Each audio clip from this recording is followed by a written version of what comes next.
மாவட்ட அலுவலர்களுக்கு பொது சுகாதாரத்துறை உத்தரவு பிறப்பித்துள்ளது. இதுகுறித்த கூடுதல் விவரங்களை வழங்குகிறார் செய்தியாளர் முனாஃப். வணக்கம் முனாஃப், இதுகுறித்த கூடுதல் விவரங்களை பதிவு பண்ணலாம்.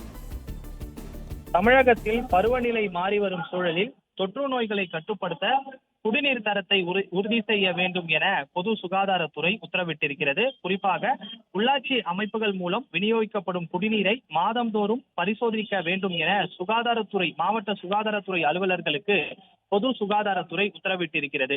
தமிழகத்தில் ஊரக பகுதிகளில் கழிவுநீர் கலந்த குடிநீரை குடித்ததால் வாந்தி, வயிற்றுப்போக்கு ஏற்பட்டு 50க்கும் மேற்பட்டோர் மருத்துவமனையில் சிகிச்சை பெற்று வருகின்றனர்.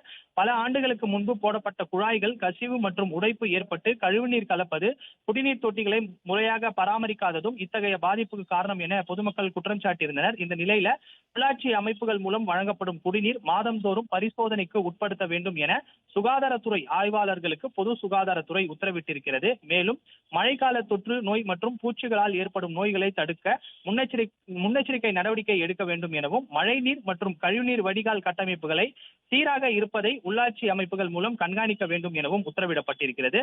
மேலும் குடிநீர் விநியோகத்தை உறுதி செய்யும் போது போதிய அளவிலான குளோரின் கலந்து விநியோகிக்கப்படுகிறதா என்று ஆய்வு செய்து கண்காணிக்க வேண்டும் எனவும், குடிநீர் விநியோகத்தை உறுதி செய்யும் போது போதிய அளவிலான குளோரின் கலந்து விநியோகிக்க வேண்டும் எனவும் அறிவுறுத்தப்பட்டிருக்கிறது. அதே போல உள்ளாட்சி அமைப்புகள் மூலம் வழங்கப்படும் குடிநீரை எடுத்து மாதிரிகளை பரிசோதிக்க வேண்டும் எனவும் தெரிவிக்கப்பட்டிருக்கிறது. காய்ச்சல், வயிற்றுப்போக்கு, மஞ்சக்காமாலை உள்ளிட்ட நோய்களை தென்பட்டால் உடனடியாக பொது சுகாதாரத்துறைக்கு தகவல் தெரிவிக்க வேண்டும் எனவும் தெரிவிக்கப்பட்டிருக்கிறது. இந்த நிலையில தமிழகத்தில் பருவநிலை மாறி வரும் சூழலில் நோய் தொற்று கட்டுப்படுத்த குடிநீர் தரத்தை உறுதி செய்ய வேண்டும் எனவும்